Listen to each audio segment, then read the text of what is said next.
This week in comic books, we're going to talk about Dark Detective and how cool was that ending. And will they give us more of it? They definitely left it on a cliffhanger. Over in the land of Marvel, we got Symbiote Spider-Man, and I'm really digging that weird, crazy team where they just throw a bunch of random people in there.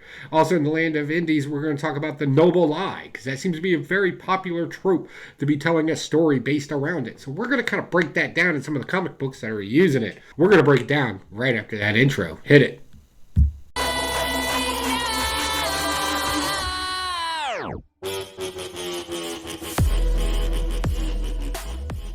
Hey, what's going on, you wonderful weirdos? I'm Pocan Joe, and as always, you're pretty cool for swinging by. If this is your first time on the show. Basically, I read a bunch of comic books, and then I kind of give them a short review, and we kind of talk about some other things that are kind of going on inside of comic books. So let's jump right into it with DC this week. Picked up quite a few DCs. The first one I want to talk about is the Suicide Squad deal. This was a really cool story. So we had to deal with Amanda Waller from like another space, this whole future state thing. It can be kind of confused. Well, it is. It's confusing. There's a lot of theories out there, but really they're just extra stories with cool teams put together. And this one with Peacemaker and his like little Suicide Squad trying to grab Amanda Waller and take her back to their world. But like Amanda Waller always has a secondary plan and leaves Jonathan Kent to be the new Superman of that world by completely encasing it to where it's constantly being protected. That was really cool. I really like the artwork in this. I thought this was fun. And then we had the Black Adam story after this, where we had like a Brewster Gold type character. They've been kind of using a lot of Brewster Gold. You'll see in the other stories too. And kind of messing with time and space and how it's all relevant and not relevant. And it can be very, very convoluted. But the basic story in here is well, Shazam's eternal, and it's constant throughout the universe. And the fact that Black Adam has to stay at the Rock of Eternity is kind of like a major thing now. So let's jump more into that. I really wouldn't mind seeing some of this stuff continue. It's actually not that bad. I think it needs to be constructed a little bit better. But overall, the stories are magnificent. Speaking of really cool stories, Superman and Imperial X. So this is fun. We're kind of playing political games in this, right? A society that has its main source of industry destroyed by Superman, right? For righteous reasons, I guess, if you want to make that argument, that's fine. But still, you're leaving everybody to suffer, right? Because they like the wrong guy. That's weird, right? Like, you like this guy being president, so you're going to destroy everything. And I'm not even talking like today's terms or anything like that. That's just what happens in the story here. So he has to join like the UN, the planet version of the UN, and then he finds out that he's sitting on a gold mine of crystals that produce energy, and now he wants out of it because the means of production are shared in this particular universe, and he doesn't like that idea. So now he's trying to back out of that deal and has to do some pretty shady stuff to do it. This thing gets vicious and kind of sadistic. All in all, I really enjoy it. It's really good. It's a different take on the our team versus your team, or oh no, actually it's utilitarianism and deontology. It's the perfect example of that, if that makes any sense. You dive a little bit into philosophy, but basically that's really what you have in here. Let's see here. Ooh, Dark Detective. So the Dark Detective storyline ended, and it definitely left it on a cliffhanger where we can do more with this in the future of future state. That's weird. Also, the secondary story in this kind of hints to an alluded dark figure character. Was it Batman? Was it somebody else? We don't know. You can't really predict that in this future state stuff. Unless there's a tie-in I didn't get and it kind of mentions it or carries a story there. But from what I read, I don't know who that is. I can assume it's one of the Batmans, whatever the case may be. But this magistrate thing, right? That kind of blew up in their face. Pun intended, by the way. Just kind of, yeah, Batman dropped a building on himself and the magistrate and everybody. Like, he just, absolutism just dropped everything. And that was really fun, and it was really exciting. It's really a good read, and I really enjoyed that. And I was not on board with this future state stuff, and I'll tell you, they proved me wrong. Like, I was just absolutely wrong about it. I was nervous about it, but hey. Also, I got this Generations Forge. So this takes an odd collective group of people in DC Universe, puts them on a kind of a mission against time as a whole, right? Demonis is kind of ruling time. I felt like I've read this or a piece of this before. like earlier last year, maybe. Or maybe I just got a preview of it. I'm not really sure, but a lot of this seemed familiar. But then overall, when the story actually came together, it's one of those things where we're not getting a good beginning, but we're getting a solid ending, and we're getting kind of a convoluted middle with all these different groups stretched out throughout time. You got Steel and Superboy working together in savage lands of prehistoric time. And then, of course, some bad guys got to show up and try to ruin everything. But at the end, we really just get a sad old man that just happens to be able to control time, and all he wants to do is really just spend some minutes with his children and wife. It's kind of sad. So the good of all has to make all this stop, which means you have to take away from somebody. That's weird, right? Like, I felt bad for the villain in this. Like, he was a villain, there's no doubt. Like, he was a bad guy. He's like, I'm dropping and screwing everybody over. But then the reason why he's doing it, right? Reasons, right? Reasons are important. And yeah, it was just sad. So I enjoyed it. Good stuff. I like that very complicated story. I only picked up 2 Marvels this week. It's just everything else didn't really strike me. I have been reading the Symbiote Spider-Man, mostly because I'm trying to figure out how many more just random characters are they going to cram into a storyline. So in this one, we get the Collector shows up. We get a Cosmos, the Russian Sputnik dog, right? We get that just randomly thrown in here. We get random trolls or very popular trolls at that. We get that thrown in here. But we do know that there is something... Oh, the Watcher shows up too, because apparently he's like the mastermind that set up this troll to come to the planet and get the Ebony Blade, whose sister was about to destroy it. Because apparently the Ebony Blade is going to be a big role in this whole Null thing. And I don't know if maybe I'm just missing something. I think I'm probably missing something. Is there a difference? And I'm asking you, please comment below, because I need to streamline this story. Is there a difference between Symbiote Spider-Man and our Spider-Man that's in the Noel main story? They have to be 2 different people, right? Like, because he's there working with Dylan, the Spider-Man in the main storyline working with Dylan, and then we get Symbiote Spider-Man doing all this stuff here. So is it one of the clone? Like, or is that the mystery of why the Shadow people can't understand why the Symbiote Spider-Man is not working with him? He's a brother. He's part of their family. I think maybe I might have missed something or overlooked something. If you know, help me figure it out. Comment down below. But other than that, I have no real hang-ups in this. The banter, the dialogue in it's funny. There's some comical stuff going on. It got animals that can talk, so that's always a good thing. So all in all, great story. Enjoyed it. I kind of want to read some more of this. Next, Amazing Spider-Man. Well, the Kindred stuff's not over with yet, as you know, and Mary Jane takes Peter Parker through, I want to say cognitive behavioral therapy, but that would be inaccurate in this case. There's a technique called play the tape through, where if you're having an issue or something and nobody will listen to you, you listen to them and you play the tape through. In other words, you find your problem and you talk to your solution and what the possible outcome could be with somebody listening, right? It's very, very common to be used with therapists and things along those lines, generally in that type of therapy. But we make Peter Parker do it on a stage because Mary Jane's involved, right? Everything's got to be on stage. Whatever. Come to find out, Mary Jane's got a couple secrets of her own. If you don't know, she's been working with Mysterio. She's been working with Mysterio on a movie, right? They've been working like hand in hand on it.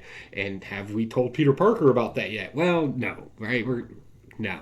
So is keeping it quiet a lie is ultimately the question, and will that become a problem later? All this is very dramatic, right? And of course, Doctor Strange shows up with Mephisto and is like, hey, what's wrong with Peter Parker's soul? Like, what is going on with that? So apparently we got some more than just like mental and emotional trauma happening here. We legitimately have something wrong with his soul, according to Doctor Strange talking to Mephisto. So it's interesting, but it's kind of shallow. It's kind of like, okay, I'll read it because I'm bought so much into this right now. I think I have hopes and dreams that something cool will happen. All right, next for my independence. Picked up a lot of independence this week. Good stuff in independence. So first one, Yu-Gi-Oh! Family. This is just stupid fun. 1967, commies were a problem. Russians launched a satellite Sputnik into the atmosphere, and there was this thing about it sending signals and blah, blah, blah. Well, we have your everyday man from 1976. Apparently, he loves his ham radio. I don't know what it is, and I know this to be like a fact. Like, ham radio was a huge thing in the 60s. Like, it was a huge thing. A lot of people liked it. And because, you got to play around with equipment, you get the frequencies and stuff like that. Well, apparently, this guy got some new equipment and was able to log on to Russian nuclear codes and was able to send missiles to his location and destroy everything except for his home. And then the U.S. Army shows up and they're like, freeze, commie, and his family's all in the basement. This is fun. I want to know where this goes and see if there's anything more comic booky to it. It just seems like a fictional side story than a comic book to me. But I am intrigued by it, and I definitely want to read more of this. Definitely. Crossover. So, if you don't know, our human team here that dress up like comic book characters, they meet up with Madman. You remember Madman from Image Comics, I want to say? I didn't read much of it back in the day, to be honest. It was Spectacular Spider-Grandpa actually told me who he was once. So we kind of deal with these comic book people from the Dome. They're out.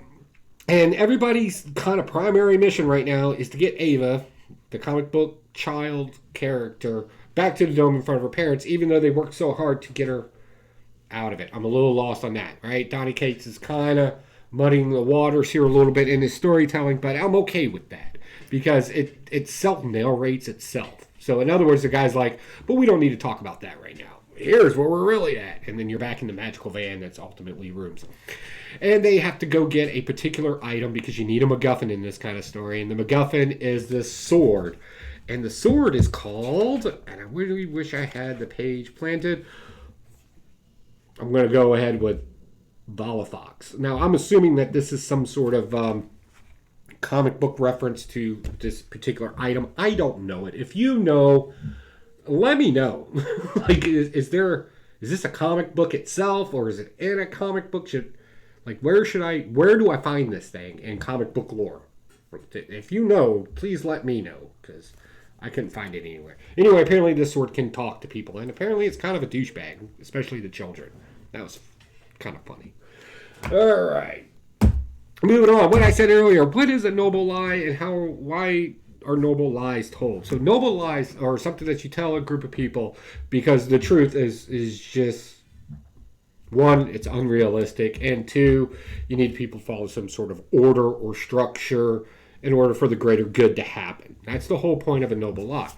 Well, something is killing the children uses this theory today where a young man is going to sacrifice himself and say that I'm the one that killed all the kids, just don't kill everybody in their town, right? The town kind of watch the monsters kill kids, and everybody has to kind of be on board and agree with this, right? Well, this is kind of a problem with our heroine in it, Erica. She actually went out and killed all the monsters and made everybody safe, and as long as this kid's willing to, because that's going to happen, then the House of Slaughter is kind of cool with everything, and even made a huge donation to a school to fix everything, right? So you fix things with money, right? And then we kind of see this conversation with her and apparently the master of the House of Slaughter under the St. George Order, which I thought it was interesting that they use St. George. Like, that's a whole thing in itself. But we're going to focus on this. Maybe Friday night, 10 p.m. Eastern Standard Time, over at Blaster Stash It. We'll talk more of why St. George in this is probably the more interesting fact than the noble lie that was told in here. But anyway, him and Eric kind of have this conversation, and he's like, hey, why don't you help lead the House of Slaughter? Like, you could start your own branch and the whole 9 yards. Like, you could do this. He's a lot more mystic about it than I'm being. And she's like, nope, I'm going out on my own. I'm going full Rowan.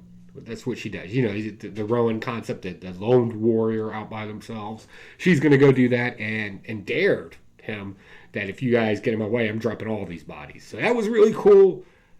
Will there be a second volume of this coming out? I kind of hope so. I think it would be kind of cool to see where this goes. I've been kind of critical of the lack of storytelling in it. It kind of relies heavily on what's going on in the art to tell you the story. But all in all, that doesn't make it bad.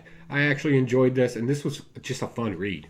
So if you haven't, definitely, if you want a conclusive story instead of a bunch of spacing, definitely get the trade back for it when it comes out. I think it will read better in a trade back than it did in an actual comic book. Or who knows? Netflix, I'm sure, will pick it up if they haven't already. All right, last but not least, again, back to our noble lie. Boom! Department of Truth breaks out, and basically what we get here is this is an origin story twofold, if you will. One, the origin story of how Lee Harvey Oswald got involved with the Department of Truth, and even maybe to some degree why it was hinted at it. And what we find out is that history is kind of jacked up and it's wrong, right? And we've seen these kind of tropes get played out before. But they do a really good job in this on it. They really do. So the noble lie would be the big topic in here was Charlemagne, and did Charlemagne ever exist? Which is something that legitimate scholars have argued. If you don't know who Charlemagne was, he's basically the reason why we worship, or Christianity is worshipped throughout Europe and everywhere else, and it just didn't stay in like the Middle East, where like Jesus cruised around at, right? It's the reason why it got spread so far. And remember, the whole deal with calendars kind of get brought up in here, and it would be a fair question to say, so what? Like, why does a calendar matter? Well, if you take the time that the Roman Church developed the calendar in the time of Charlemagne, you'll see that they run together. So major events could be older or younger than they actually are, or is there something more going on, or you could do a lot when you kind of play with time.